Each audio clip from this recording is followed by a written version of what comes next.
ဒီလူခွင့်ရေးလို့ပြောတဲ့အခါမှာလူနဲ့အခွင့်အရေးဆိုတဲ့နှစ်ခုပေါ့နော် human rights ပေါ့နော်ဆိုတော့ human လို့ခေါ်တဲ့လူသားဆိုတဲ့ဟာကိုဘယ်လိုမျိုးအဓိပ္ပာယ်ဖွင့်ဆိုမှုတွေရှိခဲ့လဲပေါ့နော်ဒီဘယ်လိုမျိုးနားလည်ကြလဲနောက်လက်ရှိမှာရောကျွန်တော်တို့လူခွင့်ရေးဆိုတဲ့ concept မှာဆိုရင်ရောလူသားဆိုတာကဘာကိုဆိုလို့တလဲပေါ့နော်လူတိုင်းကတော့လူသားဆိုတဲ့အဓိပ္ပာယ်ကလူဝဲလေမွေးလာရင်လူဝဲပေါ့နော်ဒီ International Human Rights Law အရာဆိုရင်လူဟာတူညီစွာပဲမွေးဖွားလာတယ်တူညီတဲ့ဂုဏ်သိက္ခာနဲ့မွေးဖွားလာတယ်ဆိုပြီးတော့မှ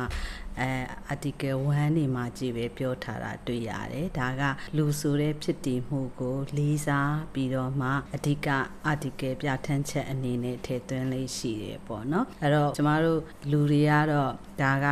လူသားပဲဆိုတာမျိုးပေါ့နော်တွေးကြတယ်ပေါ့တကယ်ကျမတို့လူသားရဲ့အဓိပ္ပာယ်ဖွင့်ဆိုချက်ပေါ့နော်လူသားကဘာလို့အရေးကြီးတာလဲဘယ်လိုမျိုးအချက်တွေအခြေခံအကြောင်းတရားတွေရှိတာလဲဆိုတာကတော့ natural law theory တို့ divine law theory တို့ကိုနည်းနည်းကိုးကားပြီးတော့မှပြောမယ်ဆိုရင်တော့ပို့ပြီးတော့တည်ကြလိမ့်မယ်လို့ထင်တယ်အဲ့တော့သဘာဝတရား theory ကိုကျမတို့ Thomas Aquinas ကပေါ့နော်ပြောထားတာဆိုရင်လူက